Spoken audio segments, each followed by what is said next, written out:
Hi techies, welcome back to our channel. நம்ம customer ஒருத்தர் அவரோட டிவிஆர்லேருந்து ஒரு பீப் சவுண்ட் வந்துருக்குன்னு சொல்லி கால் பண்ணியிருந்தாரு. இதை நம்ம 2 வருஷத்துக்கு முன்னாடி நம்ம ஃபிக்ஸ் பண்ணி கொடுத்துருந்த டிவிஆர் தான். சரி, என்ன ப்ராப்ளமாக இருக்கும் அப்படின்னு சொல்லி கஸ்டமர் பிளேஸில் போய் செக் பண்ணோம். ஆக்சுவலாக ஒரு இடத்துல வந்து மானிட்டர் அவைலபிளாக இல்லை. ஸோ நீங்கள் டிவிஆர் எடுத்துகிட்டு போய் உங்கள் ஆஃபீஸில் வச்சு செக் பண்ணி சொல்லுங்கள் அப்படின்னாங்க.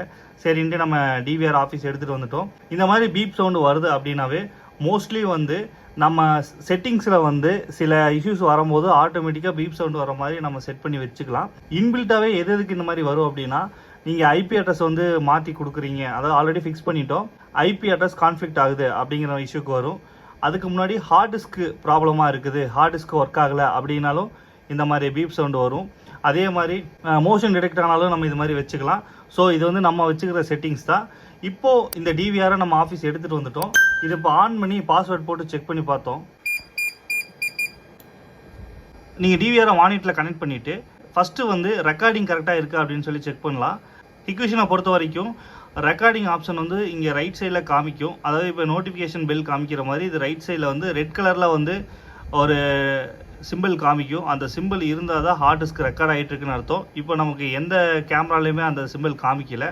அப்போ காமிக்கலைனாவே ஹார்ட் டிஸ்க் வந்து ஒர்க் ஆகலை அப்படின்னு சொல்லி நம்ம ஃபைண்ட் அவுட் பண்ணிக்கலாம். அதை எப்படி செக் பண்ணுறது அப்படின்னா, டாப்பில் வந்து 4வது ஆப்ஷனில் வந்து செட்டிங்ஸ் இருக்கும், அதை கான்ஃபிகரேஷனு. அதை கிளிக் பண்ண உடனே லெஃப்ட் சைடில் பார்த்தீங்க அப்படின்னா ஆப்ஷன்ஸ் நிறையா இருக்கும். அதில் நம்ம ரெக்கார்டில் உள்ளே போய்க்கணும். ரெக்கார்டில் உள்ளே போயிட்டு ஸ்டோரேஜ் ஆப்ஷன் இருக்கும். ஸோ ஸ்டோரேஜ் ஆப்ஷன் நம்ம கிளிக் பண்ணோம் அப்படின்னா, அதாவது ஹார்ட் டிஸ்கோட ஸ்டேட்டஸ் பார்த்தீங்கன்னா நாட் எக்ஸிஸ்ட்னு வருது. அப்படின்னா இங்கே ஹார்ட் டிஸ்கை வந்து காமிக்கல அப்படிங்கிற மாதிரி அர்த்தம் இது. ஆனால் நம்ம ஆல்ரெடி பார்த்தீங்கன்னா 2 TB ஹார்ட் டிஸ்க் போட்டிருக்கோம். கெப்பாசிட்டியில் பார்த்தீங்க அப்படின்னா 1863 GB அப்படின்னு சொல்லி காமிக்குது. ஸோ இதுக்கு நம்ம என்ன பண்ணணும் அப்படின்னா, ஒரு டைம் வந்து நம்ம ஹார்ட் டிஸ்கை கிளிக் பண்ணிவிட்டு இனிஷியேட் கொடுக்கணும். இனிஷியேட் கொடுத்தோம் அப்படின்னா மறுபடியும் இனிஷியேட் ஆகும். பட் இந்த ஹார்ட் டிஸ்க்கு வந்து நம்ம இனிஷியேட் கொடுத்தாலும் இனிஷியேட் ஆகலை. நம்ம மறுபடியும் ஹார்ட் டிஸ்கை கிளிக் பண்ணிவிட்டு ரிப்பேர் டேட்டா பேஸில் உள்ளே போயிட்டா நோ ஹார்ட் டிஸ்க்குன்னு காமிக்குது. ஸோ ஹார்ட் டிஸ்கவே வந்து இது காமிக்கல. இப்போ என்ன பண்ணோம் அப்படின்னா, நம்ம இந்த ஹார்ட் டிஸ்கை ரிமூவ் பண்ணிவிட்டு வெளியே எக்ஸ்டர்னல் சிஸ்டமில் கொடுத்துட்டு இந்த ஹார்ட் டிஸ்கை வந்து ஃபார்மேட் பண்ண முடியுமா அப்படின்னு சொல்லி செக் பண்ணி பார்க்கணும். ஃபஸ்ட்டு நம்ம டிவிஆரை ஷட் டவுன் பண்ணிடலாம். ஓகே, இப்போ நம்ம டிவிஆர் வந்து பவர் ஆஃப் பண்ணிக்கலாம். இப்போ நம்ம ஹார்ட் டிஸ்கில் தான் இஷ்யூ அப்படின்னு தெரிஞ்சுக்கிட்டோம். இப்போ ஹார்ட் டிஸ்கை எப்படி ரிமூவ் பண்ணுறதுன்னு பார்த்துடலாம். ரிமூவ் பண்ணுறதுக்கு முன்னாடி முக்கியமான விஷயம், எந்த எலக்ட்ரானிக் ஐட்டம்ஸும் எலக்ட்ரிக்கல் ஐட்டமும் ப்ராப்பர் நாலேஜ் இல்லைன்னா நீங்கள் வந்து கை வைக்காதீங்க. ஒரு டெக்னீஷியன்ஸை கூப்பிட்டு எடுங்க. அதே மாதிரி சேஃப்டி ப்ரிகாஷன், நீங்கள் இந்த மாதிரி டிவைசஸை எடுக்கிறீங்க அப்படின்னா ஃபஸ்ட்டு பவர்லேருந்து அன்ப்ளக் பண்ணிடுங்க. எந்த ஒரு பவர் சோர்ஸையுமே வந்து இதில் கனெக்ட் பண்ணிவிட்டு நீங்கள் இந்த ஓப்பன் பண்ணுற வேலை வச்சுக்கூடாது. ஏன்னா சேஃப்டி தான் நமக்கு ஃபஸ்ட்டு முக்கியம். இப்போ டிவிஆரை நம்ம ஓப்பன் பண்ணலாம். அவனை யாராவது பாத்தீங்களா? ஒரு போன்மிட்டா போடுப்பா. யார் இவரு?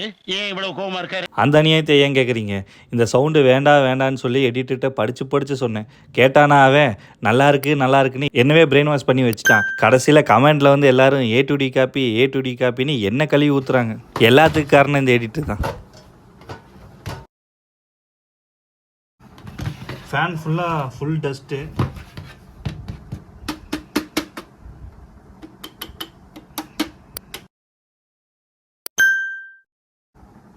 ஃபுல்லாக டஸ்ட்டாக இருக்குது. ஃபஸ்ட்டு ஹார்ட் டிஸ்க்கு போகிற டேட்டா சிக்னலை ரிமூவ் பண்ணிக்கலாம். அடுத்தது இதுதான் ஹார்ட் டிஸ்க்கு போகக்கூடிய பவர் கேபிள், அதுவும் ரிமூவ் பண்ணிடலாம். So data cable, power cable 2 மட்டும் தான் ஹார்ட் டிஸ்கில் போகும். அடுத்தது ஹார்ட் டிஸ்க் வந்து டிவிஆரோட பேக் சைடில் இங்கே 4 ஸ்க்ரூஸில் வந்து நம்ம கனெக்ட் பண்ணியிருப்போம். ஸோ அதை நம்ம கழட்டிடலாம்.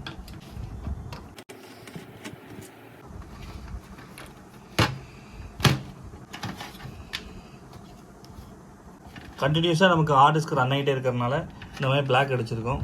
இதை வந்து வாரண்டியில் நம்ம கிளைம் பண்ண முடியாதா அப்படிங்கிறத செக் பண்ணி பார்த்துட்டு வீடியோ கண்டினியூ பண்ணலாம். தொஷிபாக்கு வந்து சில மாடலுக்கு வந்து 2 years வரும், சில மாடலுக்கு 3 years வரும். இது என்னங்கிறது எனக்கு தெரியல. நம்ம செக் பண்ணி பார்த்துட்டு வாரண்டிக்குள்ளே இருந்தால் வாரண்டி கிளைம் பண்ணி கொடுக்கலாம். அப்படி இல்லை அப்படின்னா இதை சர்வீஸ் பண்ண முடியும்னா சர்வீஸ் பண்ணலாம். அப்படி இல்லாட்டி ரீப்ளேஸ்மெண்ட் பண்ணணும் அப்படிங்கிறது என்னங்கிறத நான் நெக்ஸ்ட் வீடியோவில் உங்களுக்கு சொல்கிறேன். அது வரைக்கும் நம்ம சேனலை சப்ஸ்கிரைப் பண்ணிவிட்டு வெயிட் பண்ணுங்கள். தேங்க்ஸ் ஃபார் வாட்சிங் வீடியோ. பாய் டெக்கிஸ்.